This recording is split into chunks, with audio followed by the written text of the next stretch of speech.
안녕하세요 여러분, 준주TV의 준이입니다. 오늘 찍어볼 영상은 앵무새 순치에 대해서 한번 찍어볼 건데요. 우선 옆에 처음 보는 앵무새가 앉아있죠. 훈련을 문의받은 관상조가 된 친구입니다.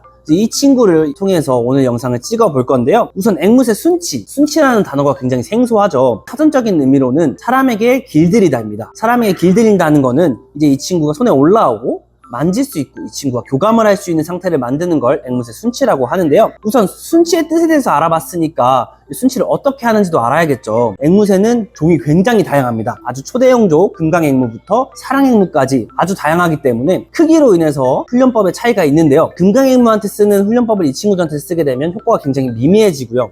반대로 하더라도 효과가 그렇게 떨어지게 됩니다. 종에 맞춰서 훈련을 하는 게 좋은데요. 한 종 한 종 다 집어드릴 수 없기 때문에 그 중에서 소형종, 중형종 친구들 훈련법을 좀 알려드리려고 합니다.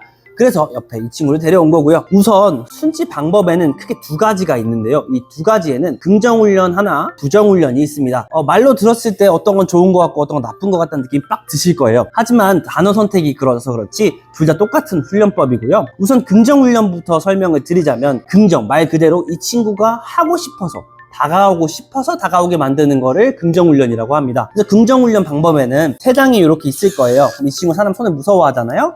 그렇기 때문에 손에다가 이 친구가 좋아하는 먹이를 소량 놔둡니다. 세 장문을 조금 열고 손을 넣고 기다립니다. 이 친구가 스스로 올 때까지, 이 먹이가 먹고 싶어서 올 때까지 기다리는 걸 긍정훈련의 한 가지라고 보시면 될 것 같고, 그 다음에 부정훈련 같은 경우에는 이 친구가 싫어해도 손에 무조건적으로 이 친구 계속 올립니다. 물어도 물지 못하게 막 날아가지도 못하게 이 친구를 잡고 있는 걸 부정훈련이라고 해요. 그래서 이 두 가지 훈련법을 무조건 한쪽만 쓰는 게 아니고 초반에는 긍정 쓰다가 중반에 다시 부정 썼다가 후반에 다시 긍정 쓰거나 이런 식으로 섞어서 사용을 했을 때 효과가 제일 좋은 것을 볼 수 있습니다. 그 다음으로는 이 친구들 순치를 할 때는 보호자가 이 친구를 제일 잘 알 거예요. 무엇을 제일 싫어하고 무엇을 좋아하고 제일 잘 알기 때문에 무조건적으로 보호자가 여러 가지 훈련법을 보고 선택을 해서 이 친구한테 맞을 것 같다, 그걸 써보고서 이 친구가 맞다 싶은 거를 줏대 있게 끝까지 밀고 가시는 게 제일 중요한 게 순치 훈련이고요. 다음으로는 이 친구들이랑 24시간 붙어 있는 게 제일 좋습니다. 잘 때도 세 장을 옆에 두고 자시고 이 친구 나를 볼 수 있게, 나도 이 친구를 볼 수 있는 자리에다가 24시간 놓고 이 친구와 시간을 최대한 많이 보내시면서 훈련도 이 친구 힘들 것 같아 라고 해서 포기하는 것이 아니고 하루에 막 10번, 20번도 괜찮으니까 계속 진행을 하시는 게 좋습니다. 물론 부정훈련 같은 경우에는 스트레스를 받아요. 그렇기 때문에 부정훈련의 횟수는 이 친구의 상태를 보면서 조절해 주시는 게 좋습니다. 그러면 좀 더 긍정훈련에 대해서 딥하게 얘기를 해볼게요. 긍정훈련 같은 경우에는 무조건적으로 이 친구가 자발적으로 모든 걸 행동을 해야 돼요. 이 친구에게 공복 시간을 좀 줍니다.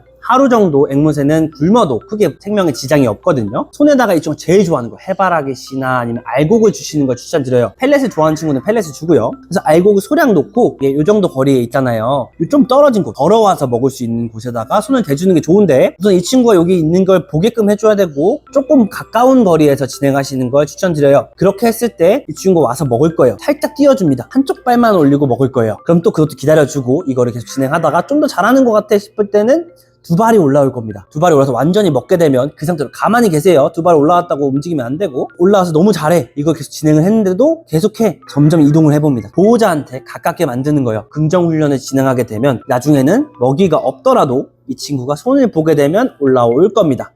대신에 손에 있는 먹이를 꼭 진행해서 보상을 해주는 걸 추천드립니다. 그때 긍정 효과는 이제 굉장히 부작용이 없다는 장점이 있고요. 부작용이 없는 대신 시간이 굉장히 오래 걸립니다. 왜냐면 이 친구를 기다려줘야 되고 이 친구에게 맞춰줘야 되기 때문에 스텝을. 그렇기 때문에 이런 장단점이 있고요.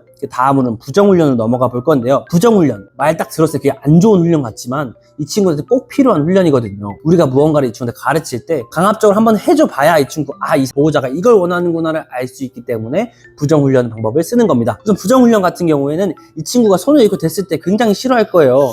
보이시죠? 이렇게 싫어하는 게 보이는데 봐주지 않고 무조건적으로 그냥 손에 올려버리는 겁니다. 아이고요. 무조건적으로 손에 이렇게 올려버리는 거예요. 이 친구가 싫어하든 그냥 순간적으로 해서 이 친구는 손에 올려버리는 겁니다. 이 상태를 유지해주고 보상이나 이런 거는 진행이 안 될 거예요. 왜냐면 이 친구가 싫어하는 행동을 했기 때문에 안 먹어요. 보상보다는 편안함을 느낄 수 있게 해주는 게 굉장히 좋아요. 말도 하지 말고 다른 자극을 주지 마세요. 손에 올리고 가만히 기다립니다. 그리고 이 친구가 잘했어요. 그럴 때는 뭘 더 하지 말고 자연스럽게 옆에 있는 횃대에다가 이 친구를 올려놔주세요. 이거를 계속해서 반복을 하는 건데요. 굉장히 물리기도 많이 물리는 방법이기도 하지만 굉장히 어려워요. 그래서 숙련자분들이 많이 사용하시는 방법이고요. 그렇기 때문에 부정훈련은 꼭 이 친구에 대해서 파악이 됐고 물리는 것에서 두렵지 않다라고 느꼈을 때 진행하시는 걸 추천드립니다. 하지만 이 친구가 힘들어한다 해서 무조건 쉬는 게 아니에요. 잠깐 이렇게 한 달 힘들어서 사람과 행복하게 지내는 게 낫지, 평생을 사람이랑 다투면서 사람 무서워하면서 지내는 스트레스가 훨씬 더 크거든요. 그렇기 때문에 절대 마음 약해지지 마시고 끝까지 하시는 걸 추천드립니다. 그리고 마지막으로 드릴 팁은, 모든 훈련 같은 경우에는 앵무새 훈련이에요. 절대 중간에 그만두면 안 돼요. 그만두게 되면 이 친구들은 오히려 혼란스러워하게 되고 보호자가 나를 괴롭혔구나 라고 밖에 생각을 못하기 때문에 이 친구가 교감이 될 때까지 마음 굳게 먹고 진행을 하셔야 합니다. 네, 이렇게 앵무새 순치에 대해서 가볍게 얘기를 해봤는데요. 물론 워낙 경우의 수가 많다 보니까 제가 말씀드린 건 교과서적인 방법이라고 생각을 하시고 보호자의 성향에 맞춰서, 아이의 성향에 맞춰서 진행을 하는 걸 추천드립니다. 항상 뭔가 정답이 없기 때문에 이 친구를 제일 잘 아는 보호자가 줏대를 가지고 진행하는 게 중요합니다. 그럼 여기까지 도움이 되셨을지 모르겠지만 꼭 앵무새와 행복한 생활을 하시길 바라면서 여기까지 준이와 두이였습니다.